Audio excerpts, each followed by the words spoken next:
भाई जो गुरु वचन पे डट गे, कट गे फंद 84 के। अब हिंदू धर्म की पूजा क्या है? हिंदू धर्म में क्या पूजा है? हिंदू धर्म की पूजा, हिंदू धर्म यानी सनातन धर्म के सदग्रंथों में, वेदों तथा गीता में भक्ति विधि स्वर्ग, महास्वर्ग यानी बड़ी जन्नत में जाने की सही है। यानी ब्रह्मा विष्णु महेश तक की साधना करोगे, मर्यादा में रहोगे और अधिकारी गुरु से नाम लेकर जाप करोगे तो आप जी स्वर्ग में जा सकते हो। और यदि गीता जी अध्याय 8 श्लोक नंबर 13 में जो ओम नाम का मंत्र लिखा हुआ है, इस काल का, इस ब्रह्म का है, वो शैतान का, ओम इति एक अक्षर ब्रह्म व्यवहारण माम अनुस्मरण ये प्रियाति तजन देहम शयाति परमाम गतम।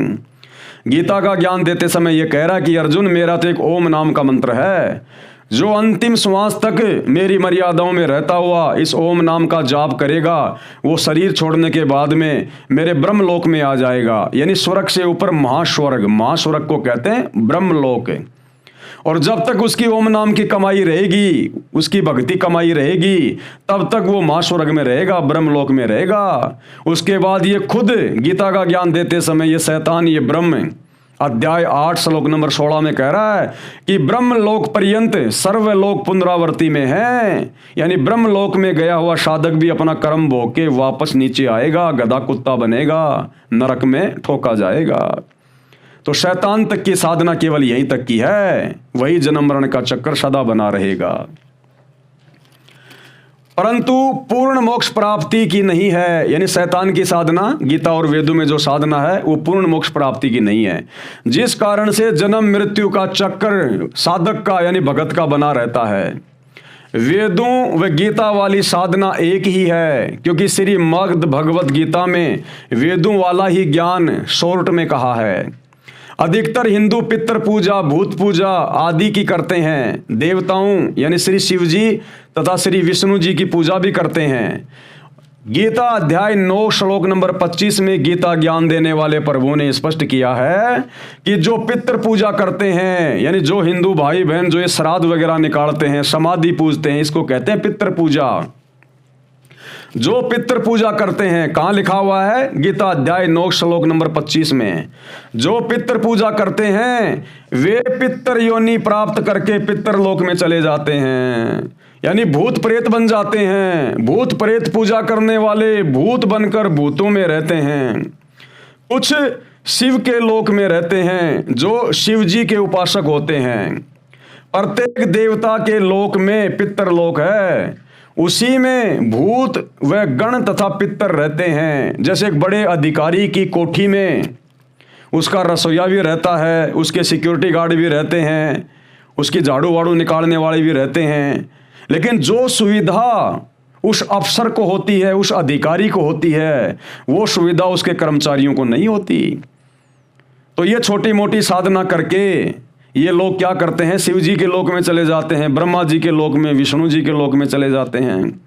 अब वहाँ पर अलग अलग विभाग हैं, वहाँ पर इनको कोई गण बना दिया जाता है, कोई पितृ बना दिया जाता है। इस प्रकार से ये अपना कर्म भोग वहाँ पर भोगते रहते हैं। फिर इसी गीता जी के श्लोक 9 अध्याय 25 में बताया है कि जो देवताओं की पूजा करते हैं वे उसी देवता के लोक में चले जाते हैं। यानी ब्रह्मा विष्णु महेश की पूजा करने वाले उनके लोकों में चले जाते हैं, वहां भी पितृलोक में रहते हैं, क्योंकि उनके लोकों में भी अलग से पितृलोक बने होते हैं। पितृलोक ऐसा है जैसे अधिकारी यानी ऑफिसर की कोठियों से दूर नौकरों के निवास होते हैं। जो सुख सुविधा अधिकारियों को होती है वह नौकरों को नहीं होती। इसी प्रकार जन्नत में जो सुविधा मुख्य देवता की होती है वह पितरों को नहीं होती। जिस प्रकार हजरत आदम से लेकर हजरत ईसा तक सब के सब पितरलोक में बैठे हुए हैं, यानी ब्रह्मा विष्णु महेश के लोक में ये केवल उनके नौकरों की भांति बैठे हुए हैं, गण बन के, पितर बन के।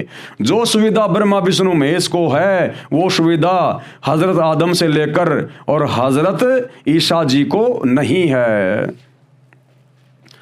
इसी प्रकार जन्नत में जो सुविधा मुख्य देवता की होती है वह पितरों की नहीं होती। गीता ज्ञान दाता ने आगे इसी गीता के श्लोक 25 में बताया है कि जो मेरी पूजा यानी काल ब्रह्म की, शैतान की पूजा करते हैं वे मुझे प्राप्त होते हैं, यानी ब्रह्म लोक में चले जाते हैं। गीता के अध्याय 8 श्लोक 16 में स्पष्ट किया है कि जो ब्रह्मलोक यानी काल की बड़ी जन्नत यानी महास्वर्ग में चले जाते हैं, उनको वहां से पृथ्वी पर आना पड़ता है अपना कर्म भोग के।